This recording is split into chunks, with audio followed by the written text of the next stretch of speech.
If you are trying to eat healthier, but you don't have a lot of time to cook during the week, today's meal prep video is here to help. We are going to make 6 different recipes that you can whip up over the weekend. Or if you're not the type to batch cook, you could prepare a few of these other options throughout the week. When you're done, you'll have a variety of different meal ideas that you can assemble in just 10 minutes or less.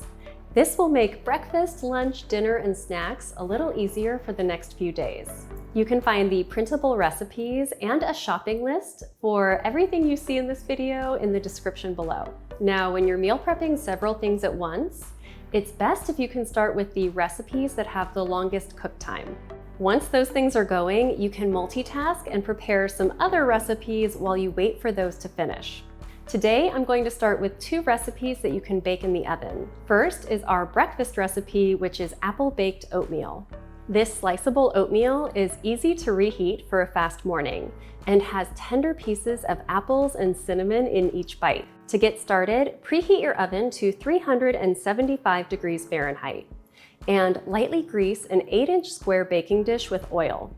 Press a piece of parchment paper into the bottom of the pan if you'd like to guarantee easy removal later. This is optional, but I think it makes life easier. Now add 2 cups of old-fashioned rolled oats to a large bowl. If you need this recipe to be gluten-free, make sure you use certified gluten-free oats. Then add in 1 teaspoon of baking powder, 1 teaspoon of ground cinnamon, and a ½ teaspoon of fine sea salt. Stir the ingredients together, then add in a ½ cup of unsweetened applesauce, 2 large eggs, a 1/3 cup of pure maple syrup, 1 cup of your favorite milk, 2 tablespoons of melted coconut oil, or you can use butter, and 1 teaspoon of vanilla extract. Stir that together, then take a moment to remove the core and dice 1 medium apple.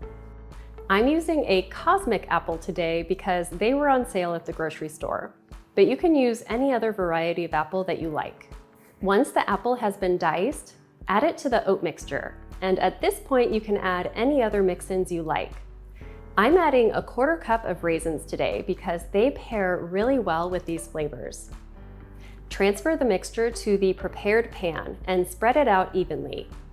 Then bake at 375 degrees Fahrenheit for about 40 minutes, or until the center feels firm to the touch. While you wait on that, you can prepare some chicken breasts to bake in the oven at the same time. I'm starting with 1½ pounds of chicken breasts here, so each breast is roughly 8 ounces and about 1 to 1½ inches thick. If you're using thinly sliced chicken or you end up with breasts that are thicker, the cooking time may need to change, but you can always use a meat thermometer to check on these as you go. To get started, drizzle a rimmed baking sheet with olive oil, then arrange the chicken breasts on the pan. Flip them over and make sure each side is coated in the olive oil.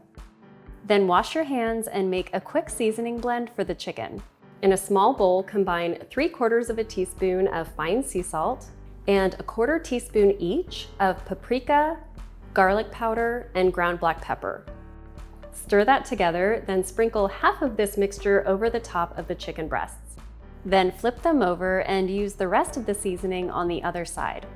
Go ahead and place these on a second shelf in your oven, so the chicken can cook at the same time as your baked oatmeal.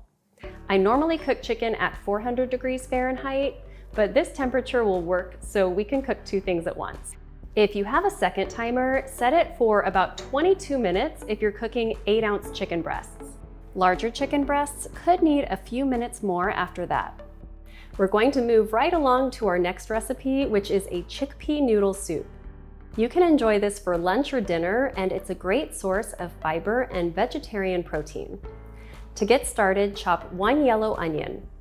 Then chop 3 carrots and 3 celery ribs. Add a drizzle of olive oil to a large pot over medium-high heat.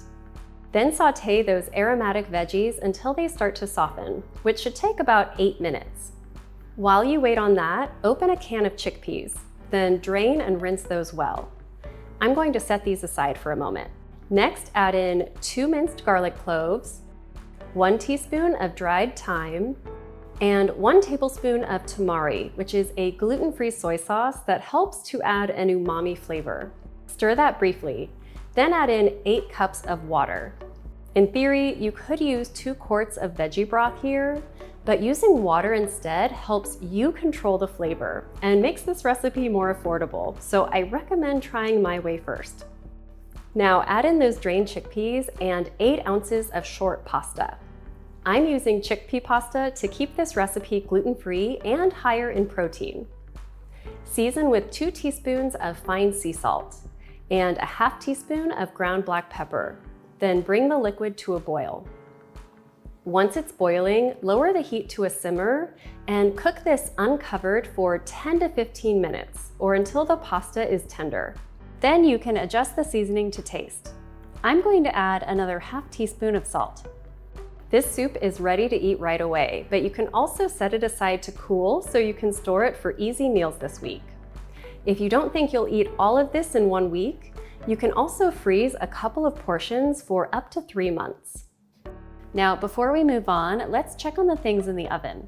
The chicken has baked for 22 minutes, so we're going to check on that with an instant read thermometer. You'll know the chicken is done when it reaches at least 160 degrees Fahrenheit.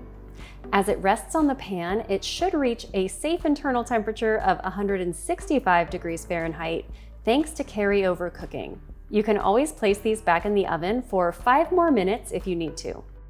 Once they've cooled off a bit, you can store these in an airtight container in the fridge for 3 to 4 days.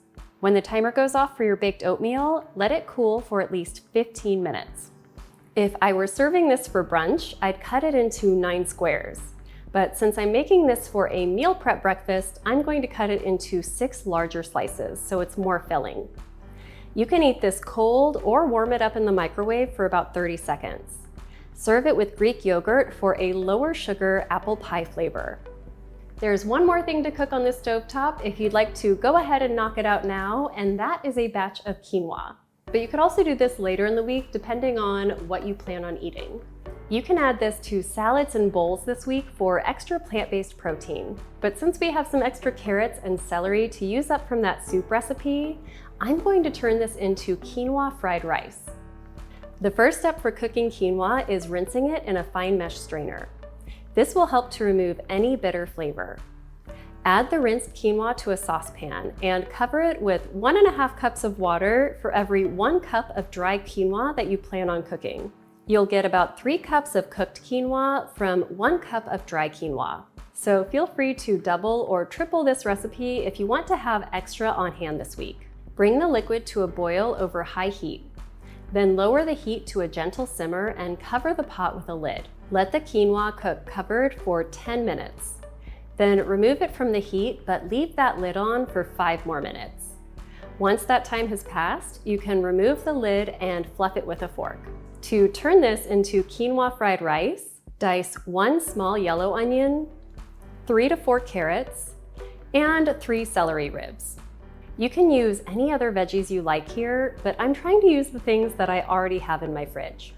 Add a drizzle of olive oil to a large skillet and saute the onion, carrots, and celery until they start to soften, which should take about 8 minutes. Then add in 2 minced garlic cloves and about 1 inch of freshly minced ginger. Stir briefly, then add in 2 tablespoons of tamari. Or you can use regular soy sauce if you don't need a gluten-free recipe. At this point, you can add in roughly 3 cups of cooked quinoa and season with a half teaspoon of fine sea salt. Stir in a teaspoon of toasted sesame oil, and then this is ready to store for your week ahead. When you're ready to serve this, you can scramble in some eggs for extra protein, or add some of your baked chicken on top. Or you could use some crumbled tofu if you want to make a vegan dish. It's ready to eat in 10 minutes or less. We have 2 more no-bake recipes on the to-do list today. The first is the dressing for my apple walnut salad. You can enjoy this for lunch or dinner with that baked chicken on top. To make the balsamic dressing, start by adding a 1/4 cup of olive oil to a glass storage jar. Next, add in 2 tablespoons of balsamic vinegar, and I'm using the cheap vinegar here that is not syrupy or sweet at all. Next, add in 2 tablespoons of honey, 1 teaspoon of spicy brown mustard, and a 1/4 teaspoon of fine sea salt.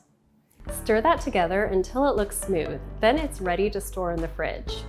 And if this doesn't look like enough dressing for you, or you're planning to serve more people, you can easily double the recipe. When you're ready to assemble the salad, you'll need a box of mixed greens, plus some walnuts and feta cheese nearby. The only slicing you'll have to do is chopping up an apple and a little bit of red onion to add on top. This is the perfect time to use some of that baked chicken for protein, then drizzle on the dressing and you'll have a meal that's ready to eat quickly. You can also add some cooked quinoa or some chickpeas on top to make it extra filling. The last thing we're going to make today is a quick snack that can also double as a dessert. These chocolate energy balls taste like a mini brownie bite, but they are sweetened with only fruit. To make them, add 1.5 cups of walnuts or pecans to a food processor fitted with an S-blade. Process them briefly, just until they look crumbly. Then measure out 1 cup of pitted medjool dates. These should be squishy and easy to pull apart with your fingers to remove the pits.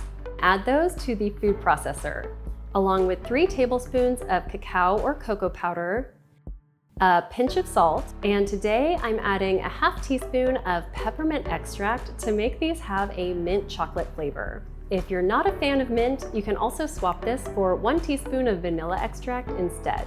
Secure the lid and process until the mixture sticks together. If it gets too sticky, you can add more nuts or a tablespoon of ground flax seeds and mix again. Be careful to not overprocess the date balls, or the mixture could get really greasy. Stop as soon as it looks crumbly and it can be squeezed together with your fingers.